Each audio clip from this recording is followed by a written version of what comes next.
The topic for this Sunday session is the 6 reasons for marriage.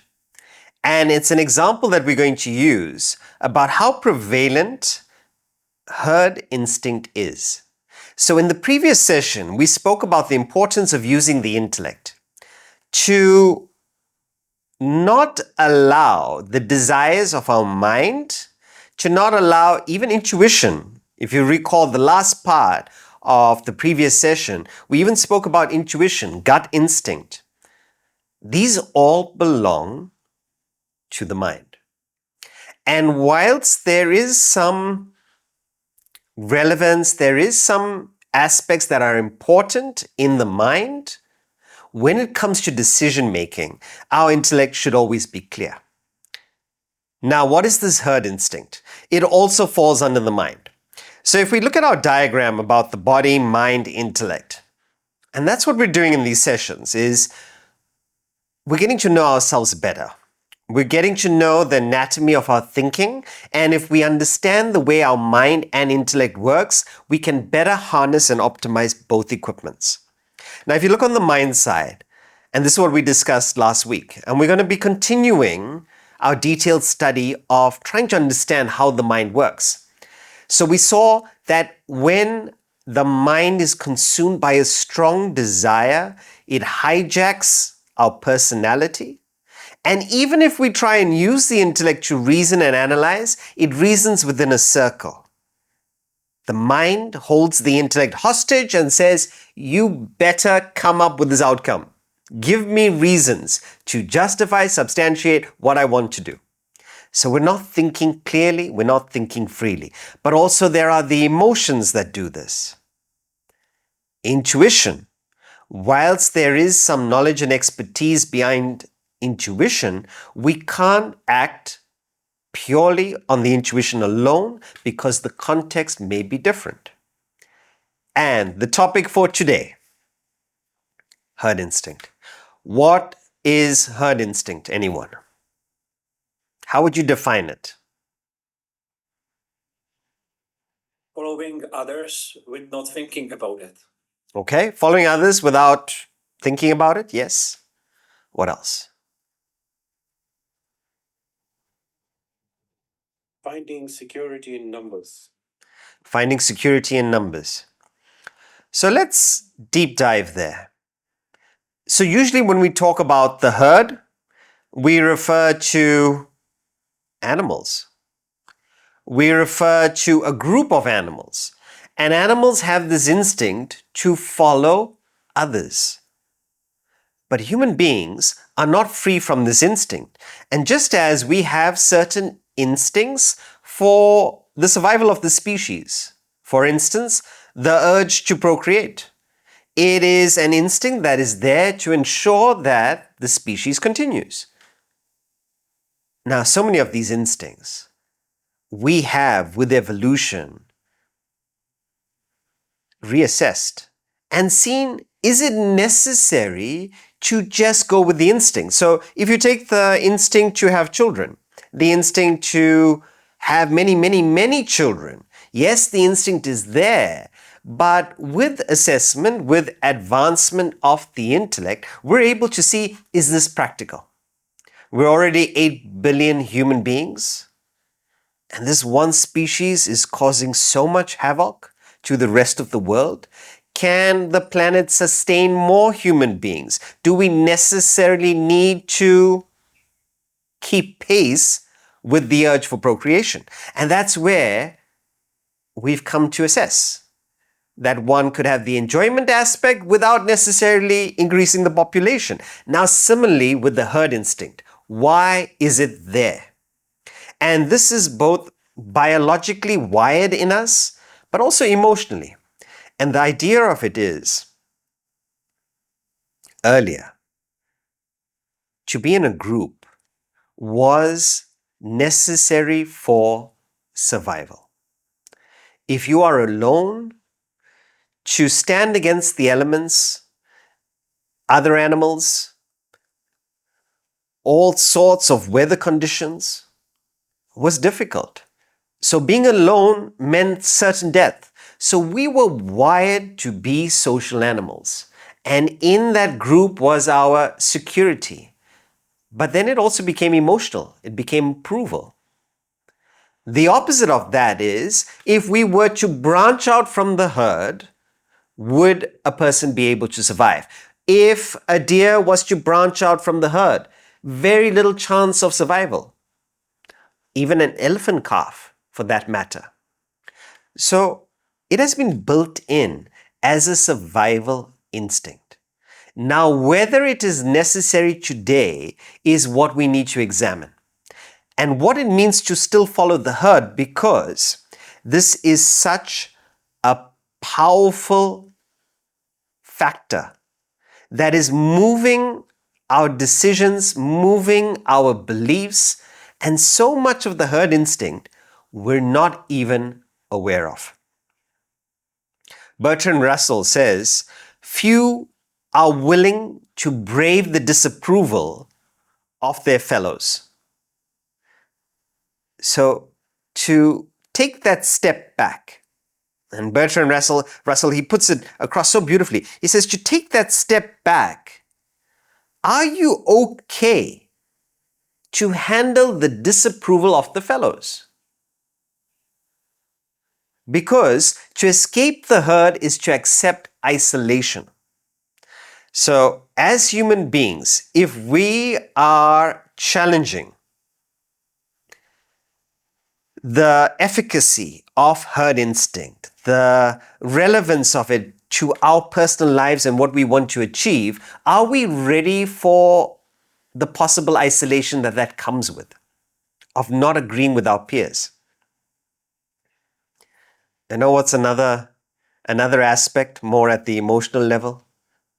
When we don't go along with the views of our peers, when we don't do what others are doing, what is the emotion there?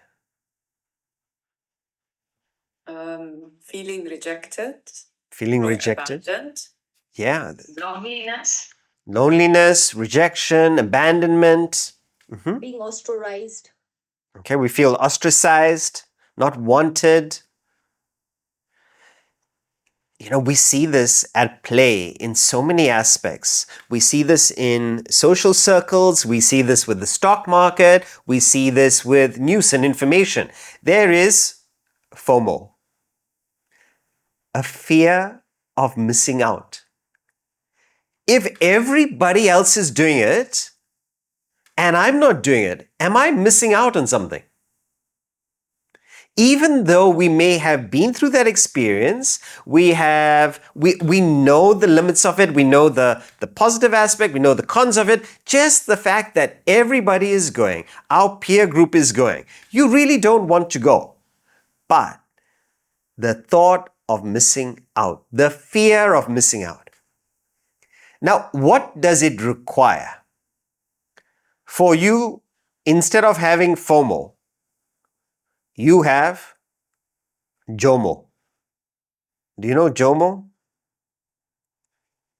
Joy of missing out. The joy of missing out. What do you need to be joyful about missing out? What is required? Self-containment. Self-containment. Excellent. What else? Conviction. Conviction. What you've decided. We need conviction in what we're doing, but we also need that self-containment or self-sufficiency. So if you have independence, if you have strength of independence, you don't need the herd, you don't need the flock.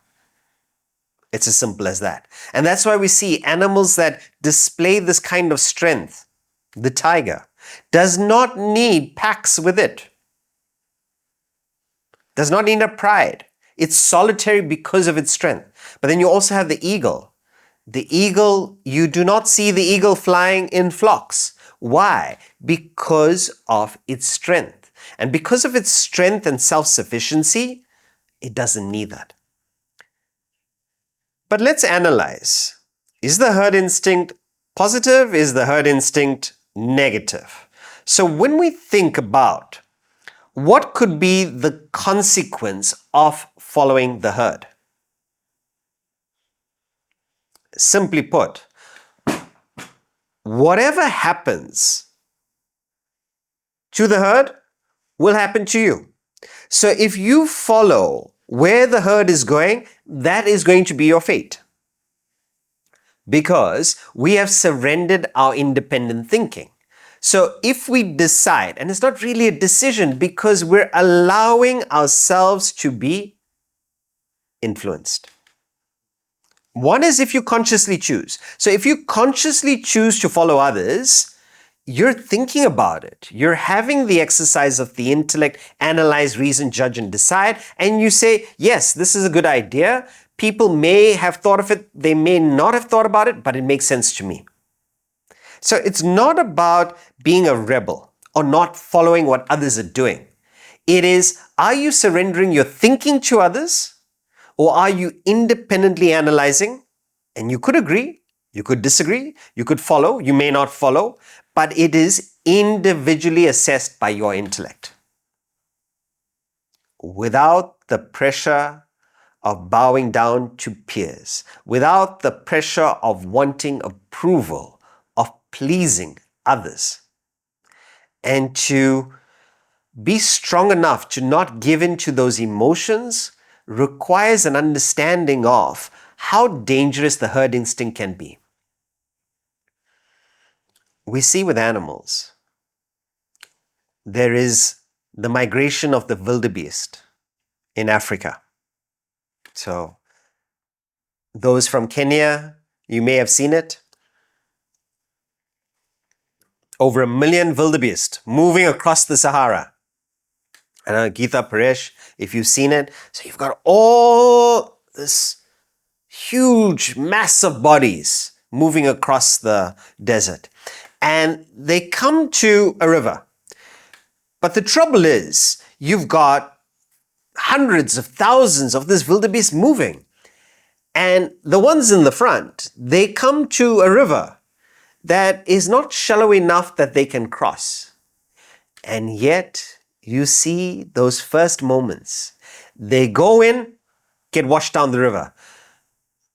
The tragedy is, they keep following and getting washed down the river. It takes some time. I'm not sure how many wildebeest get washed down before they stop. Similarly, the author in the book, The Fall of the Human Intellect, quotes an example that's actually happened a few times. One such was in 2005. Can you imagine the scene? Pastoral peace, situated on a cliff, sheep grazing, lovely conditions, and one sheep slips, falls off the cliff. Subsequently, 500 sheep follow, one after the other, jumping over. Just jumping, leaping to their death. 500 sheep jumped. Some were saved. You know why they were saved? Because of the soft bodies below them. But this is the idea. If we surrender our thinking to the herd, this is what we can expect. So, if you are American and you follow an American approach to relationships, me first, self-love, not big self, small self, all about me. Are you taking care of me? And if you follow that in relationships, what can you expect? You can expect what the herd is experiencing, which is what? 55% divorce rate. So whatever is the consequence of following that particular line, that's what you can expect from your life. There's a 55% chance that if you follow that line in relationships, you will be divorced. Similarly, in some cultures, very high obesity rate because of their lifestyle, because of the way they eat. So if you follow that lifestyle without examining it, just because it's cultural, just because you've been brought up in it, you can expect to be obese. you will meet the consequence of the herd. But can anybody think of any positives of the herd instinct?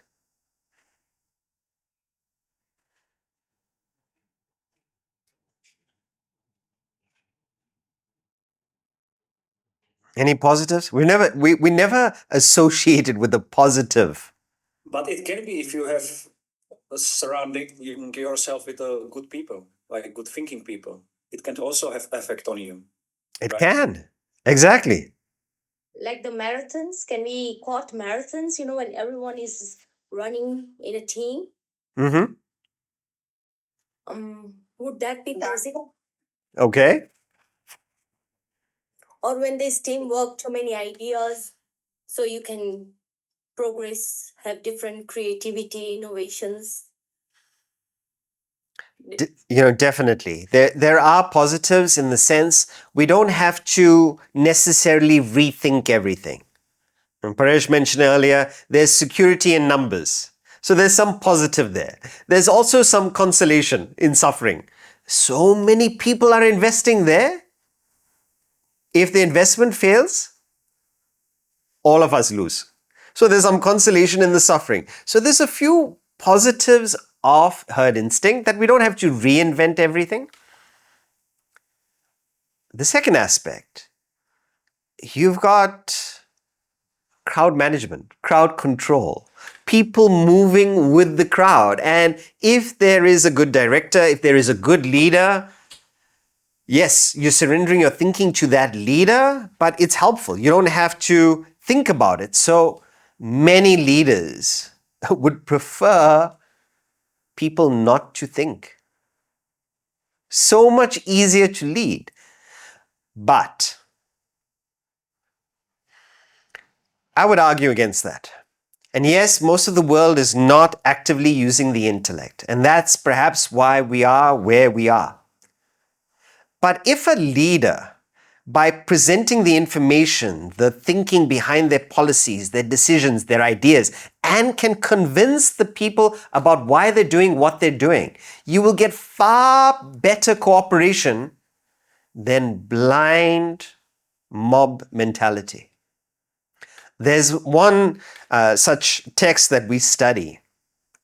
It's called Mark Antony's Oration from the play Julius Caesar by William Shakespeare.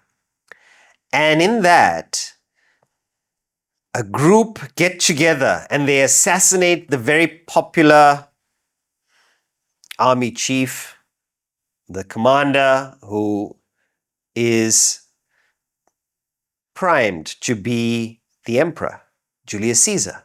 And led by Brutus, who was close to Julius Caesar, the conspirators get together, they invite Julius Caesar to the Senate, and they assassinate him, they stab him.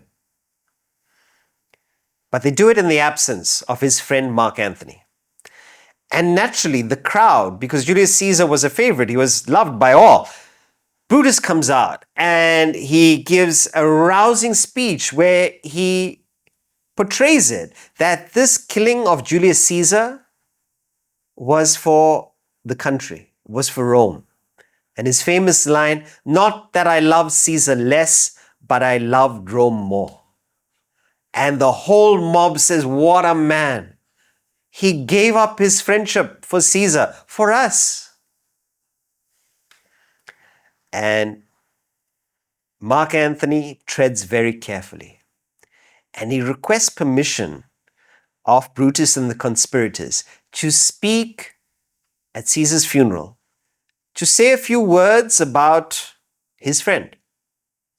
And the mistake Brutus makes is he allows Mark Antony an audience with the mob. And Mark Antony skillfully, and we study it as an example of great objectivity, because can you imagine your best friend has just been killed, murdered.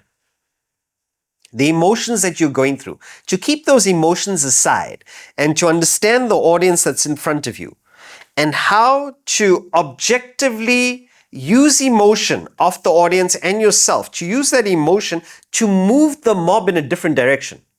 And at the end of Mark Antony's oration, he switches the mob who were praising Brutus and calling Julius Caesar ambitious, he changed it to calling Brutus a traitor who murdered their hero, Julius Caesar. Now, this is the trouble with mob mentality of the herd. Because it's not based on reason and substantiation, you can so easily swing the herd. And it's so dangerous. And this is why we're seeing in an age of powerful social media, you have enough media influence saying a particular message, you can sway the mob because there's no independent examination verification. Now, you could say, if used for good, it can channel the masses. But when it comes to us, where should we put our lives in the judgment of others? And if we have our own intellect, isn't it our obligation to examine what is the agenda of another person? What is the agenda of what I'm choosing to follow? And rather choose that which aligns with what we want. And the difference is stark, because if you go with the herd instinct, you're not living your own life. You're outsourcing your decision making and your thinking to others. So you will find your life mundane, boring, routine, because it's not your decision. And where do we see this? If we examine, when we went to school, did anybody here think about why did you go to school? Mother went, brother went, uncle went, auntie went, grandfather went. Everybody goes to school, therefore I go to school. And then after school, college, university. Why college, university? Same thing. Brother went, uncle went, grandfather went. Everybody goes to school, university, therefore I go. After that, I don't know what's the procession. I haven't quite followed the same chronology. Work. Work, Married. work and get married. Okay? In that order. You get a job. Why do you need to get a job? And it's an interesting thing to question it. Why do I need a job? Everybody gets a job. That's what we need to do. Stay on the cycle, on this hamster wheel, this treadmill of humanity that we've not set. Somebody else has set.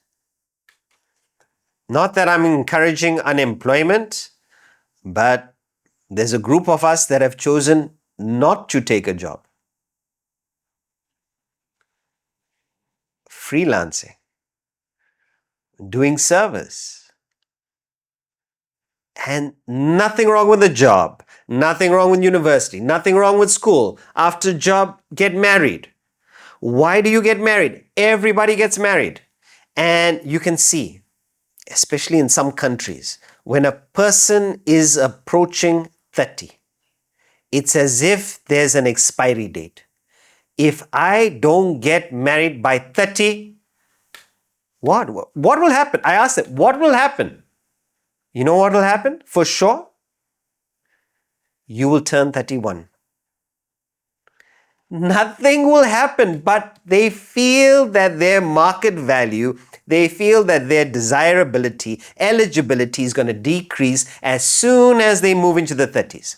So therefore what? Grab the first person that says yes.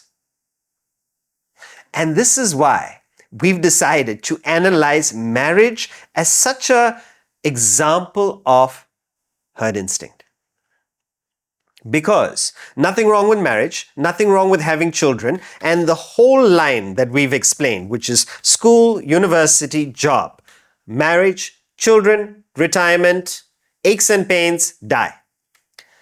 Through this whole cycle that most of life people are going through,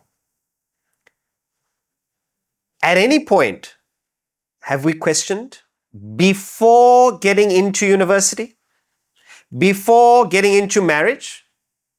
Now everybody questions after marriage. Why did I get married? Are you able to question before before you have found someone, before you've fallen in love, before you've had the child, have you done the analysis? So we're going to take marriage as an example of how one could go along with the herd, or one could take a step back and see if marriage can be taken as an intellectual decision.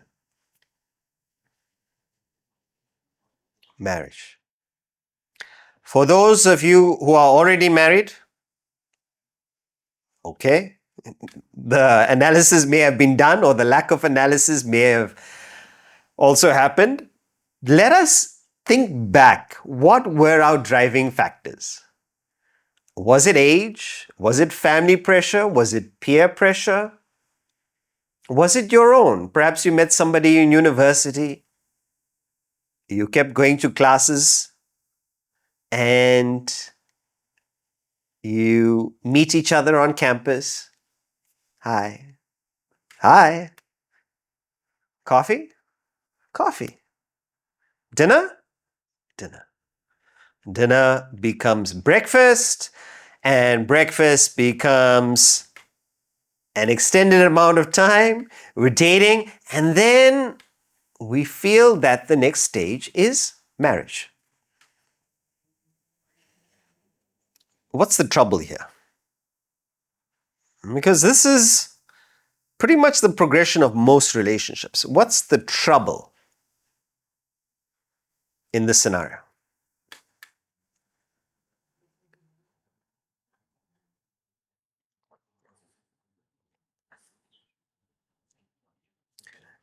Looking at the faces and knowing some of your backgrounds, I know that this is how some of you met your partners. What would be the potential issues? Maybe seeking marriage for the wrong reasons, Seeking marriage for the wrong reasons. rather than seeking awareness of the self. Okay. Being in a relationship, of course, it helps. Okay.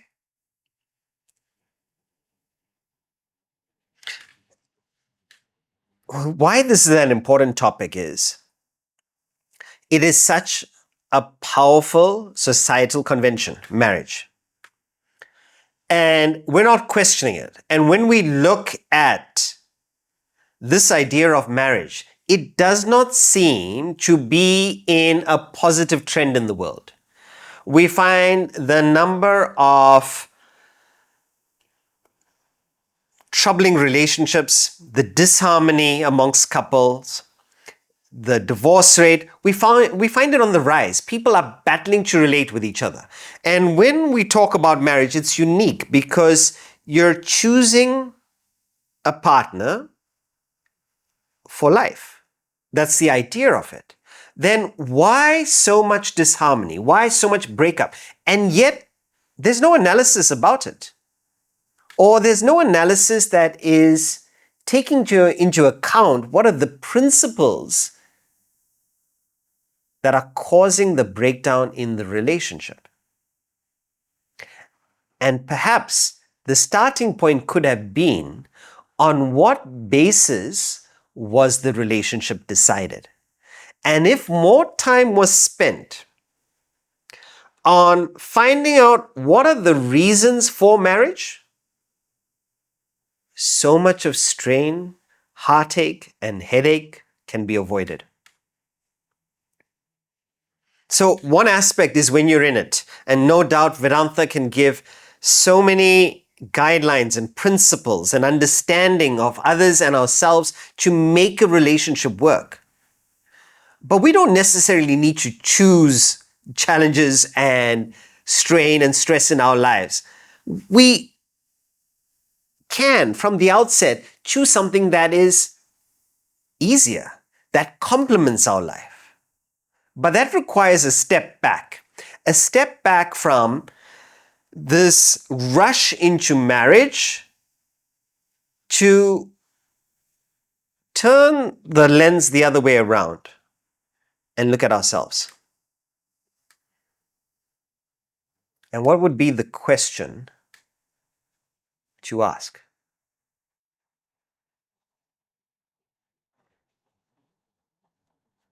You find, even with our children or with youngsters, everybody's so clear about the kind of person they would like to be with. And they've got a list. They have, they will say, oh, the person must be good looking. Some people have criteria such as they should be taller than me. The person should have a good sense of humor. The person should be kind. The person should be all sorts of requirements of what the person should be. As if there is some bakery that produces eligible partners. Where you can customize your order, like ordering a Starbucks. A little extra cream on the top and dark, but, not bitter. Is this the way to select a partner? What should be the question we should ask? Because everybody's clear about who they want to marry. But there's a part that's missing.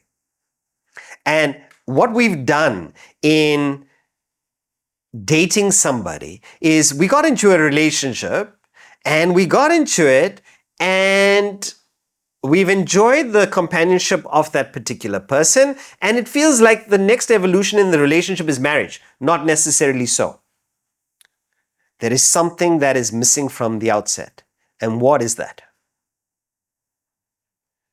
Understanding the self. Who am I? Understanding the self is the ultimate. Yes. But let's take that a little bit more relatively. So ultimate self, yes. Want from relationship, or what do we really want? What do we really want from the relationship? There's a question before that. Compatibility. Objectivity? Okay. No, compatibility. Compatibility. Okay. Johan? What am I willing to give? What am I willing to give? Okay. That comes a little later. The first question.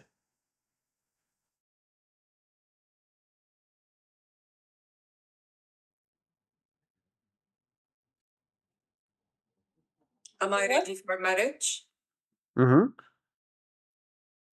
Attachment. Attachment. The first question is so simple. Do I need to get married? Do I need to? That's still in the negative. The first question is,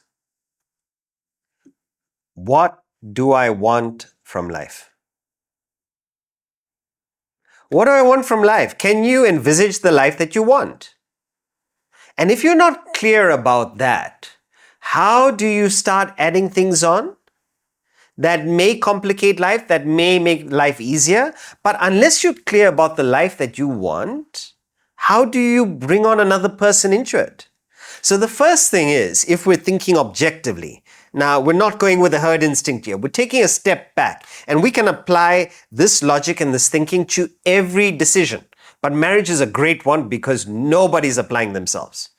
Maximum is we're going by emotion. We're falling in love and then we've not applied thinking. So there's no question of compatibility. There's no question of what you actually want. There's no question of what the other person wants. And then when you start figuring out what you want, you're already in a marriage. Your choices are limited. And what if you want different things? Fundamental mistakes that lead to irreconcilable differences. You want different things. But this could have been saved if each member, starting with ourselves, asked the question, what do I want in life? Okay, now that you know what you want in life, that itself takes a while. And that's why this subject, Vedanta, it's so helpful to get it young, where we can start thinking about these bigger questions in life. It saves us so much of time because it gives us clarity. Okay, what do I want in life? All right, I want this kind of lifestyle.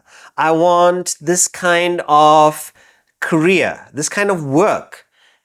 And do I need a partner for this lifestyle? That's the second question. Now, with herd instinct, we've already taken for granted. You need marriage. But we've not questioned, do I need a partner? For what do I need a partner? This is as important. Do I need a partner? Now, suppose you tell yourself, no, I don't need a partner.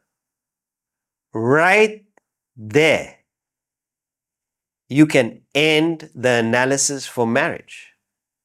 Because marriage means time, effort, relating in a positive way, but also in a understanding of the resources that go into it. Now, if you don't need that, why are you getting into something where you have to invest resources in something you don't need?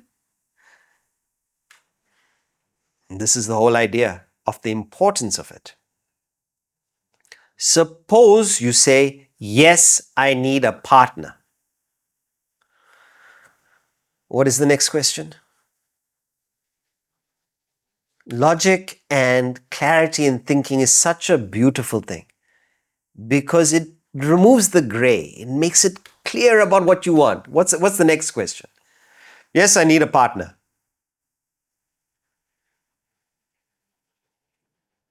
Security. Security. Okay, but what's the question? Likes and dislikes of each of you.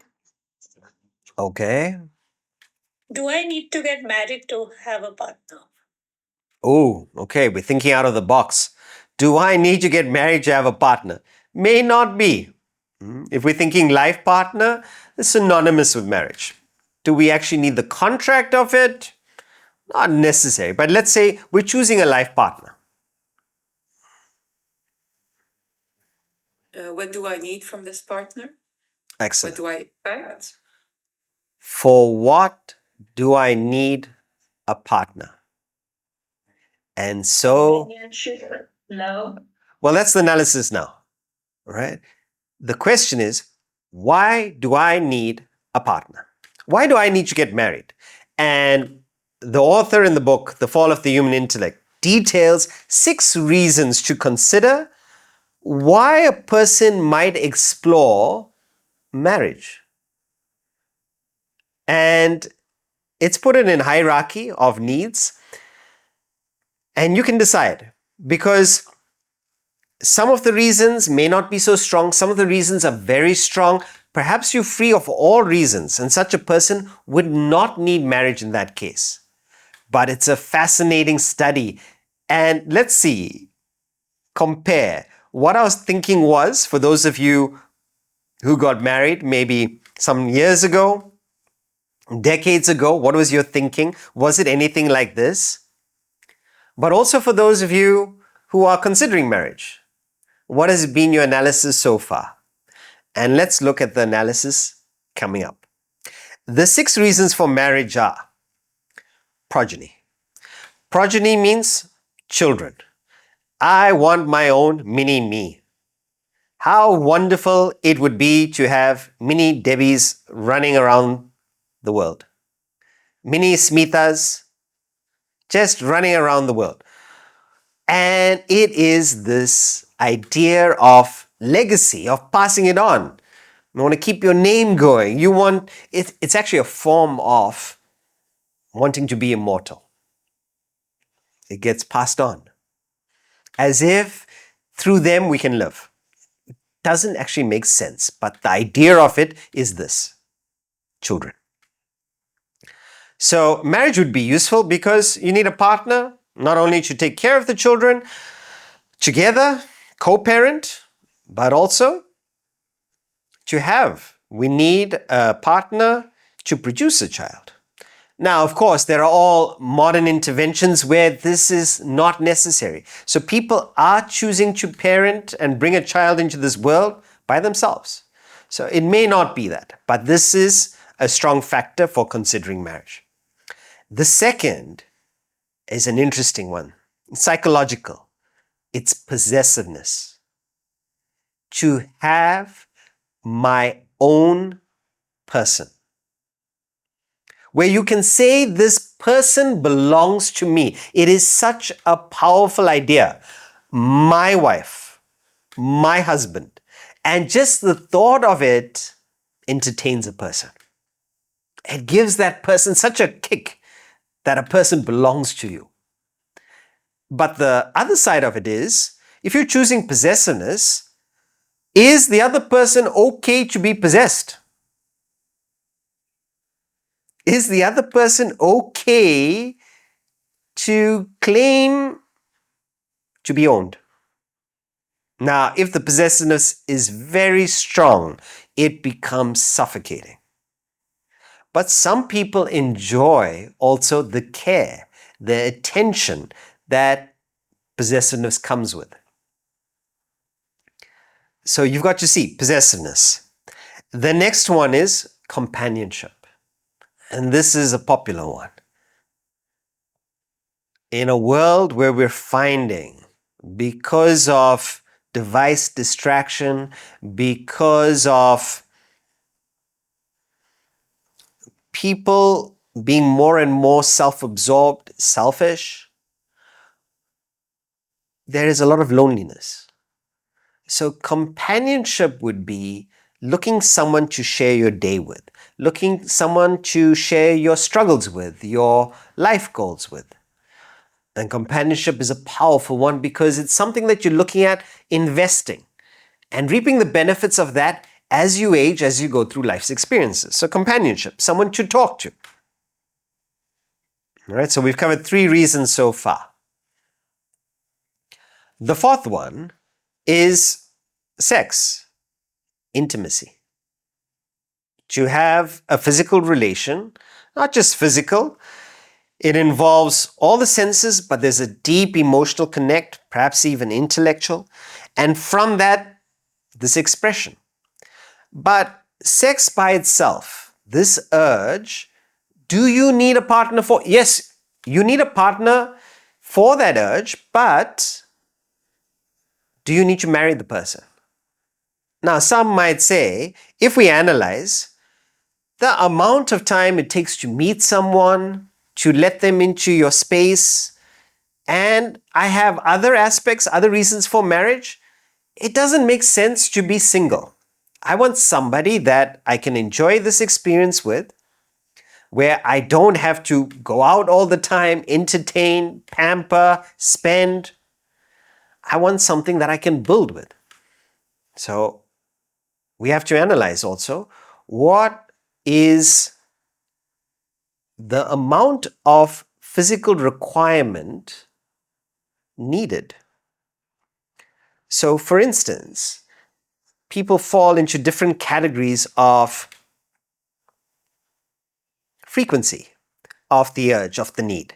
So if the urge is not there, just there's no feeling, it doesn't come up. It doesn't matter if Mr. Universe, Mrs. Universe is in front of you, or rather Mr. Miss Universe is in front of you. There is no feeling.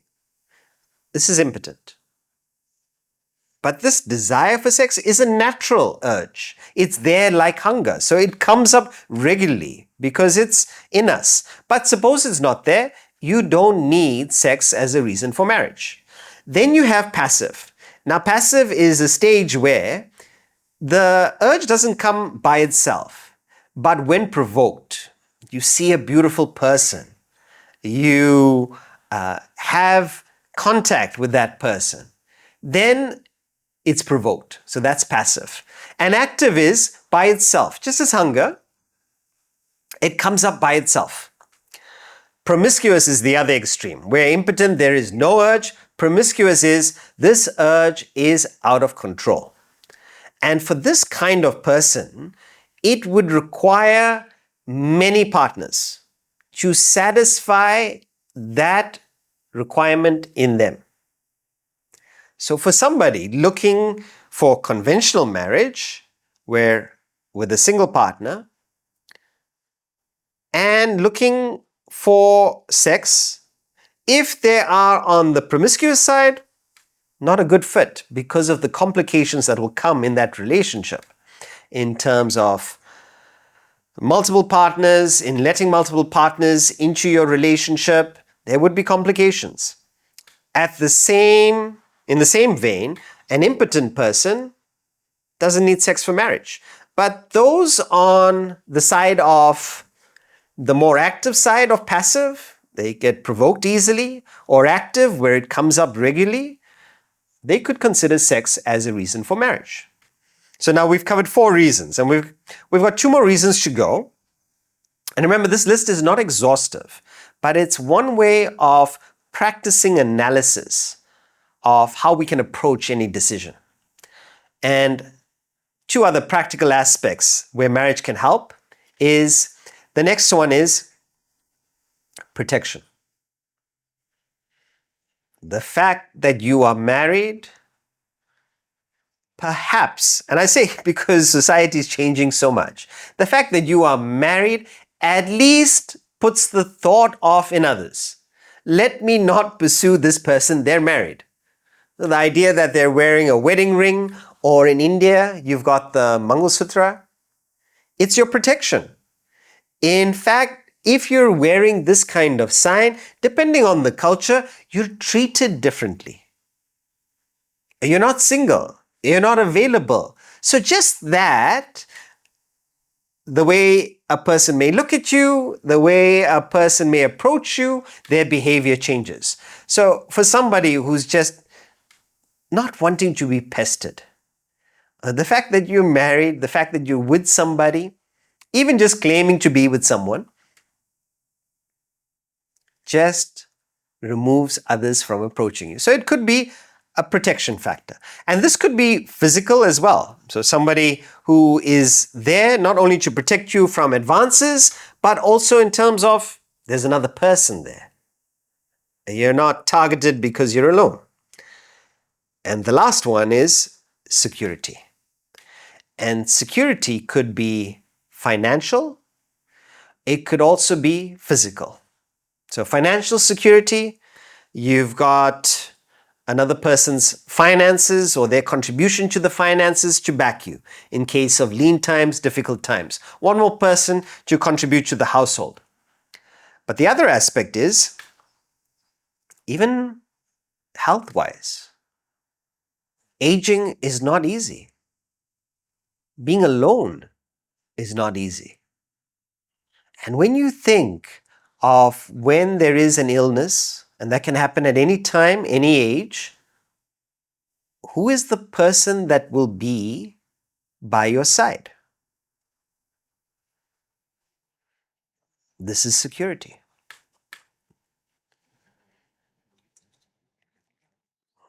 In high school, we had an English teacher, and he was an all-rounder. He used to coach the first team cricket. He was also the director. He used to produce and direct our school plays. He was an inspiring English teacher. The way he speaks poetry perhaps comes out through me still today. And in high school, we got news that this young, extremely well-built, good-looking man, he passed away. And he had diabetes, not from ill health, it was genetic, and he passed out on his bathroom floor.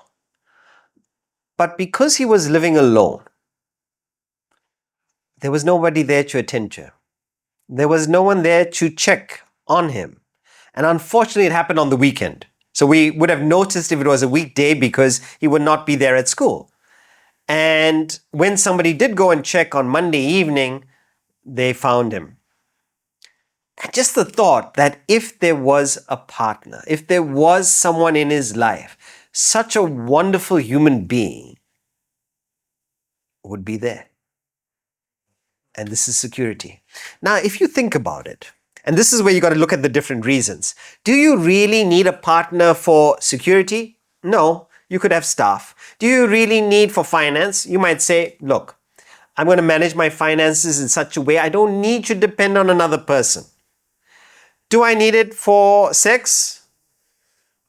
So, depends on you. How much time you want to invest in the pursuit of it. It could be companionship. So companionship, to have that kind of relationship. Now, each one of us has got to analyze what are our needs. Now, did we do this analysis before marriage? Did we have this conversation? If you take something like having children, progeny, that is a deal breaker. And if you've not discussed it before marriage, and then people get into marriage, and a few years on, they start looking at each other, and it's like, what do you think? Think about what? Having a child? Absolutely no. Oh, I want a big family. I want 3. Now, how do you compromise? What is the compromise there? And some people do, okay, we'll have 1 child. And they say, okay, no, 1 child, no, the child get lonely, let's have a spare. Anything happens to this child, we have a spare. And you can't compromise when one person really does not want to have children and one does. Now, I'm saying we could have saved this couple that we're analyzing this kind of dilemma if it was discussed beforehand. Now, it doesn't mean that marriage should be an interview where we're asking the other person, what do you want in life? What do I want in life? Yes. We have this idea that there should be full romance. Look, romance is a wonderful thing. Chemistry is a great thing, particularly if you're looking at sex as the reason for it. But that alone, as the foundation of your relationship, is going to be short-lived unless there is a complement to what you want in life. And if we've not taken the time to decide what we want in life, can we blame another person when we figure out what we want? We're already married to them, and when we convey it to the other person, that's not what they want. An ideal situation is to realize, look, I'm looking for companionship. Then you've got to find somebody you can converse with. Now, if you're looking for companionship and you marry somebody who's mute, who's not expressive, who doesn't speak, it's wrong parking. This is herd instinct. And how much we could have saved ourselves trouble or given our existing relationship a better foundation if we had asked these questions, if we had the self-awareness, but also went in knowing what the partner expects. Often, in relationships that have not done this exercise, I'd say even now, a relationship might be 20 years old. Do a clean slate. Reassess. Why do you want to stay married? What are you looking for? You know what I'm looking for?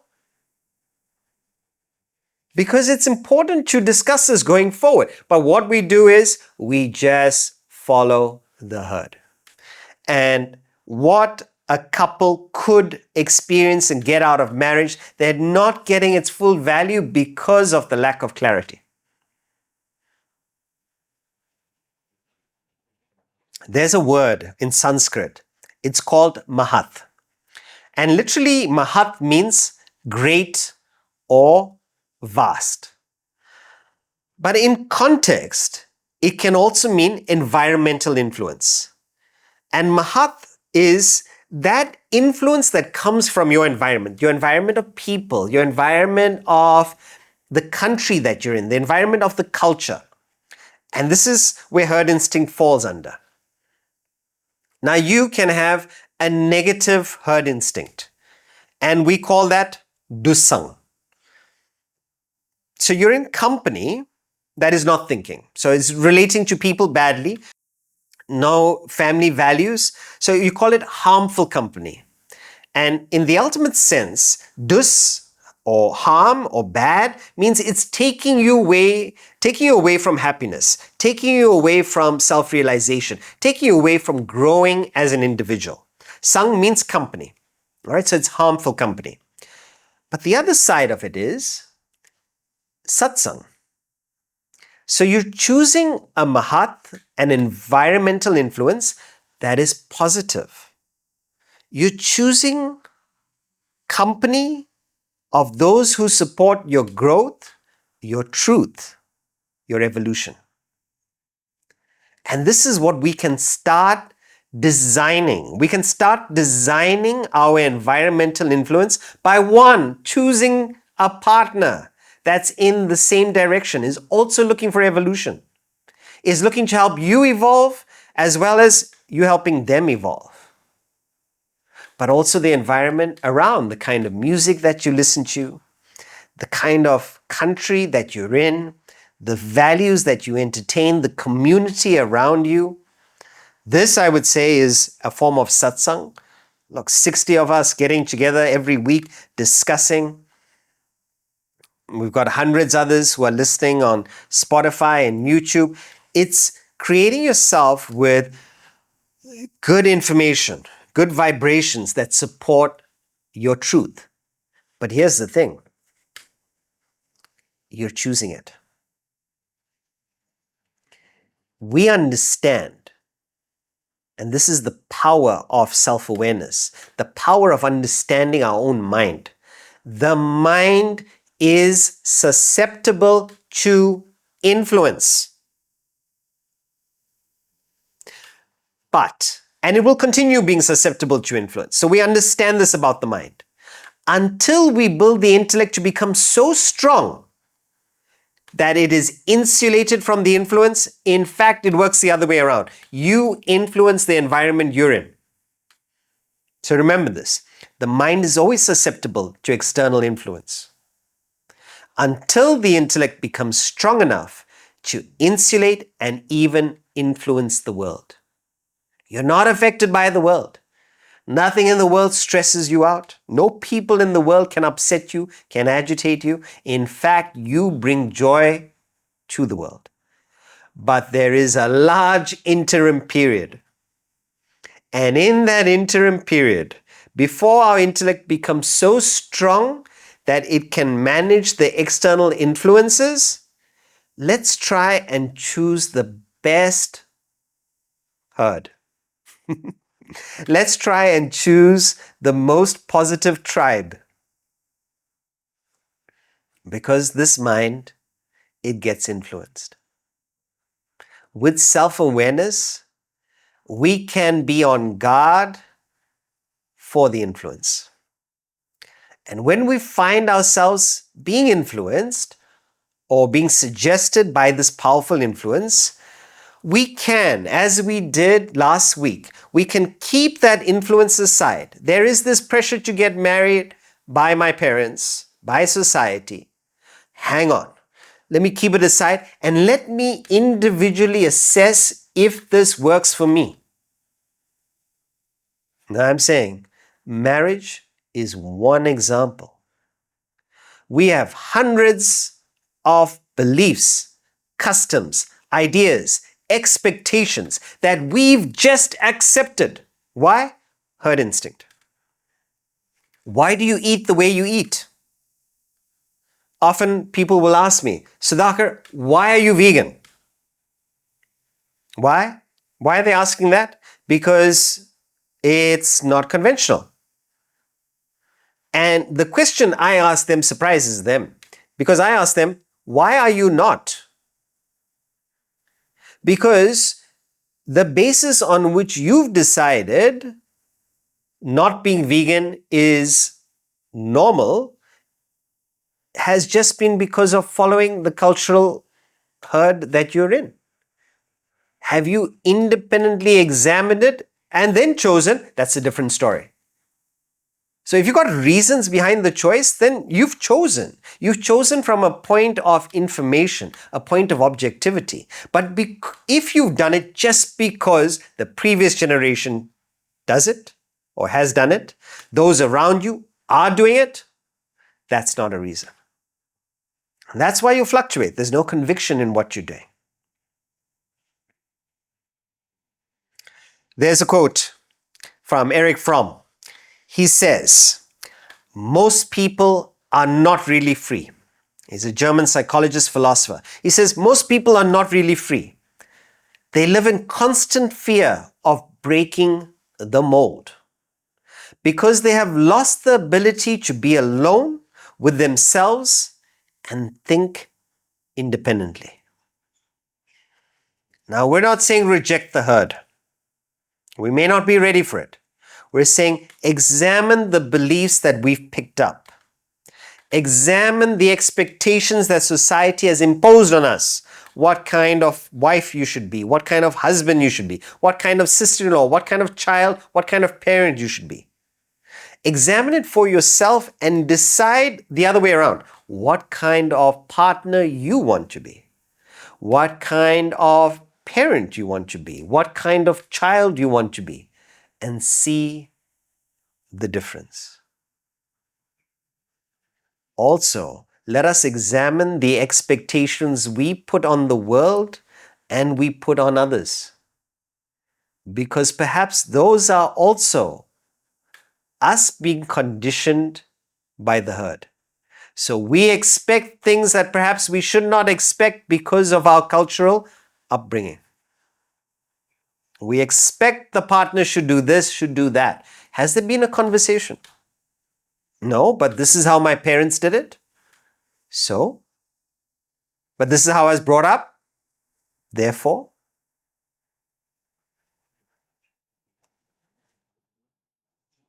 today's session is powerful because it's something that all of us, consciously or subconsciously, are affected by. It is the mind's tendency to be influenced by the herd.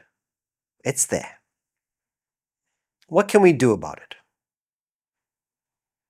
Do a stock take of our beliefs, of our ideologies, and put it through the filter of the intellect. If they can stand the test of truth, if they can stand the test of the life that you want, keep them. But if you find that that custom, if that ritual, if that tradition, if that imposition does not work for you, why are you carrying it? It is only a burden slowing you down in life. Remove it and feel the lightness of not following the herd.